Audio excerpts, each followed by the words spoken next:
Stone is very rarely found where it is wanted for use.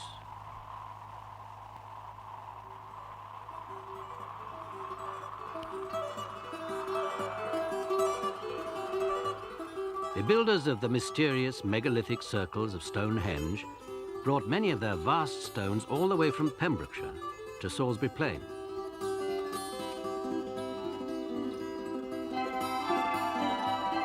The Romans often carried their facing stone far from the quarries, especially when they were building their remarkable roads all over our island.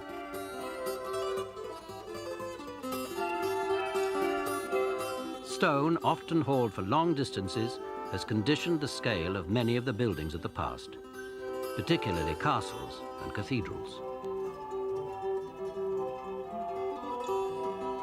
On the other hand, modest village churches had to use local stone to keep the costs down.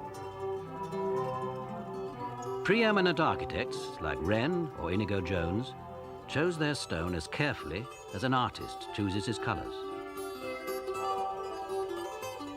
The architects of the graceful buildings of Georgian Bath were lucky. They got their stone from a quarry nearby. And the confident Victorians, convinced that progress was their birthright, built with the stone they wanted, wherever it had to come from. In the 20th century, we have done the same, and of necessity, we still do.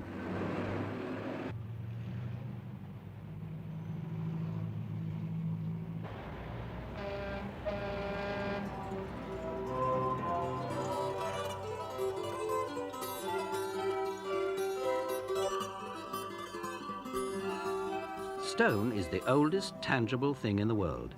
Its age is reckoned in hundreds of millions of years. The very names of geological time, Cambrian, Carboniferous, Triassic, Jurassic, evoke the ages of dinosaurs, the breaking up of continents, the spreading of ocean floors, and enormous volcanic activity on the Earth's crust.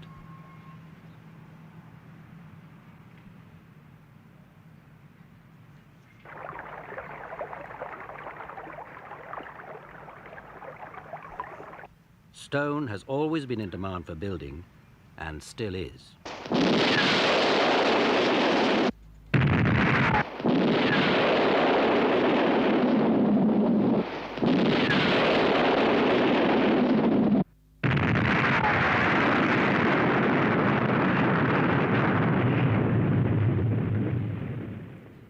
In 50 years, the demand for building materials is 10 times as big as it was. This shows the areas of greatest population, the largest, of course, being London in the southeast. In the Thames Basin, these sand and gravel pits, which could once supply the needs of Greater London and the home counties, are being worked out. Reserves have been built over, and our growing awareness of the need to look after our environment means that agricultural land and areas of natural beauty are protected. Result, the demand for these aggregates in this area greatly exceeds the local supply. Much of the alternative is limestone. Coloured here in light green is the large area where much of it comes from. The small pink area further north is the granite quarrying in Leicestershire. The London area is not alone with its problem. This is Merseyside and Greater Manchester, the Southampton area and Birmingham with the West Midland towns. Here are the quarry railheads. Yellow indicates the railway lines carrying sand and gravel. Pink shows the movement of granite. Light green, limestone. The core of the long-term strategy for rail freight is the movement of bulk loads, heavy and regular.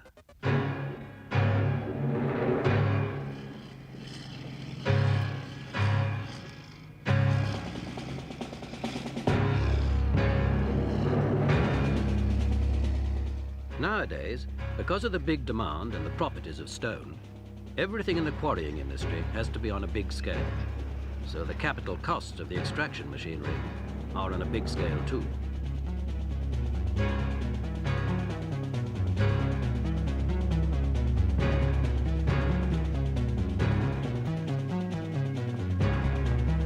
Huge dump trucks take the stone from the face to the crushers.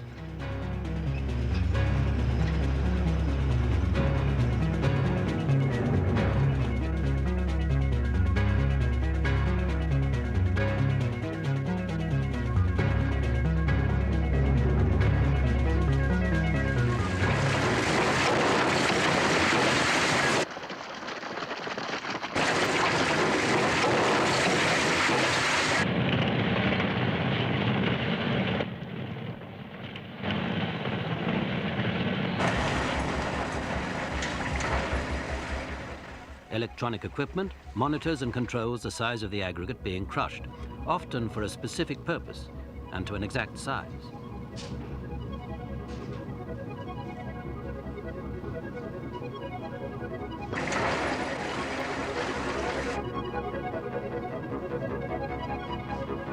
It also controls the flow of the aggregate on the conveyor belts to the railhead.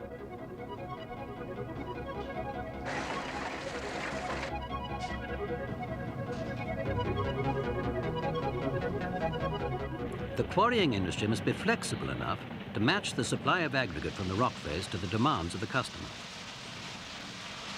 Conveyor belts to quarry railhead and rail freight to distant distribution depot, this suits the industry's long-distance transport needs. The rail system, fed by conveyors, is fully geared to link the supply to the demand, and it does so with the least intrusion into the environment. This one-time railway bridge now conceals a conveyor.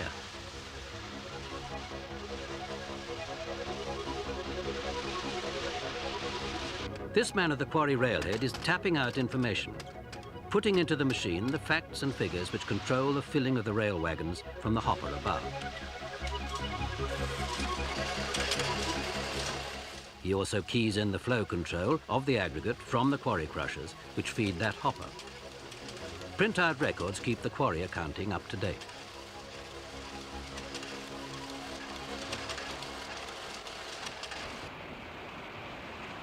There is another source of aggregate, sea-dredged gravel. This suction dredger brings 3,000 tons a day from the North Sea onto the Thames estuary.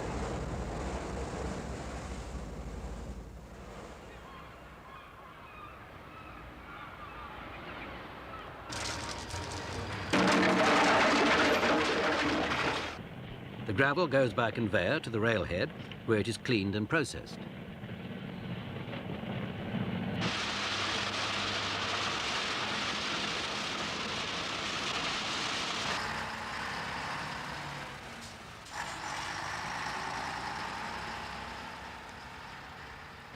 And so, off to London, where, as we saw earlier, the supply from the gravel pits is diminishing. Gravel, an ingredient in concrete making, speeds through to where it is needed without adding to road congestion or to environmental pollution.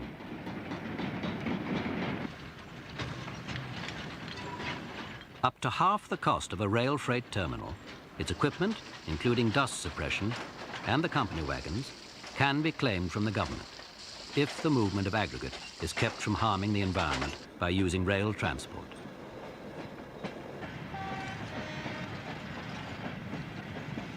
In 10 years, the annual volume of aggregates moved by rail has grown from 2 to 10 million tons. This volume could double in the next 10 years. Soon we shall have trains hauling up to 3,000 tons per journey.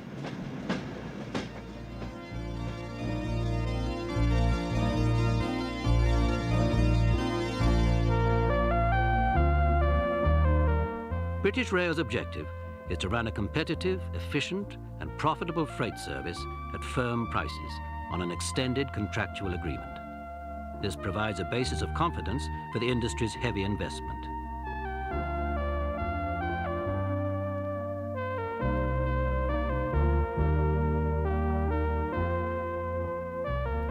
Once the aggregate carrying company train leaves the quarry and joins the main line, it fits into an ordinary timetable, just like the crack intercity expresses.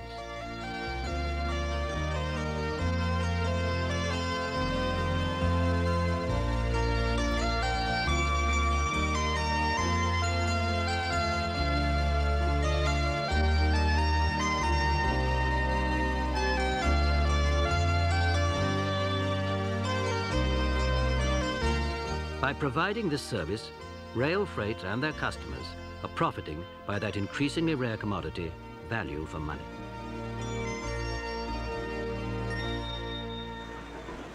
A government grant has helped to develop a secluded distribution terminal near Radlett on the edge of Greater London.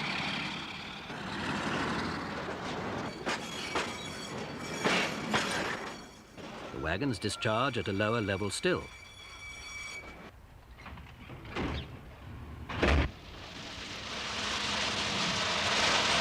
All this work is an example of cooperation, between British Rail, the quarry companies and the local authorities.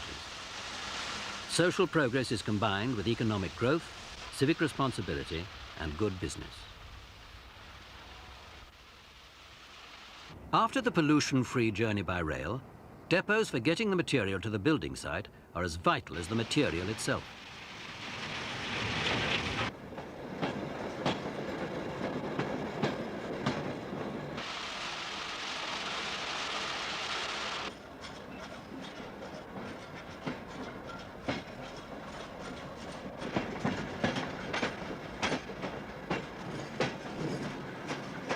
Built on what was once an old branch line, and just visible beyond this passenger station, is the terminal at Botley near Southampton. A train can discharge 1,000 tons of crushed rock under cover. Here the market can support a terminal where, along soundproofed rubber rollers, enclosed conveyors over the railway lines can find the dust on the journey to the coating plant.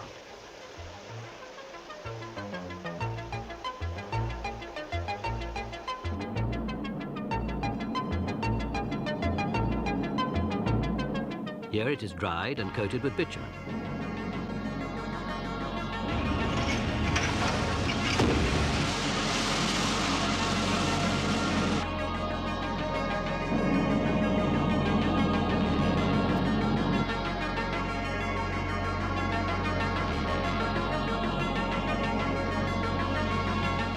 It emerges as a finished product ready for the journey to the local customer.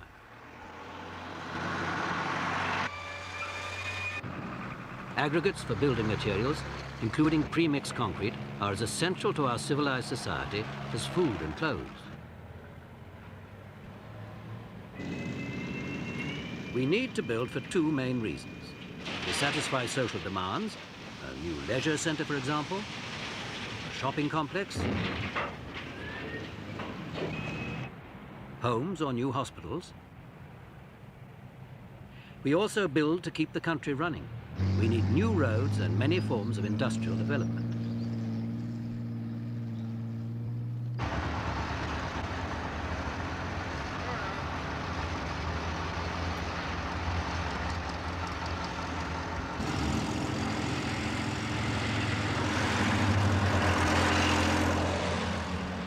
And what about these great boulders which were blasted from the rock face?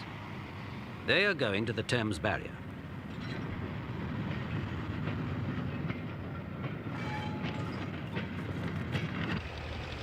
The double piers between which the protecting gates of the tidal barrier are supported could cause the current of tidal water between them to erode the riverbed.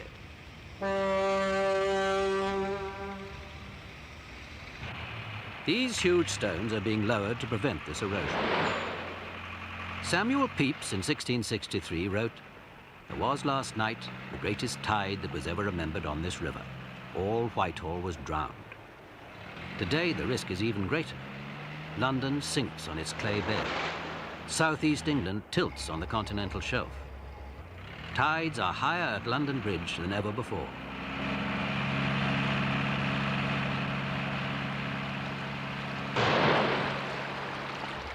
The barrier scheme is our only way to prevent a further flooding.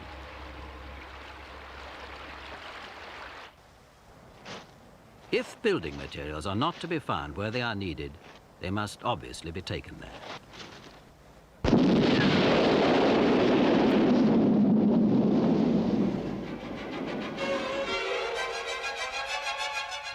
This was true in the mysterious past, before recorded history, and it is true today.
If we are to keep our landscapes clean and our townscapes tidy, skills in quarrying and transport must be matched by skilled siting of depots for local distribution.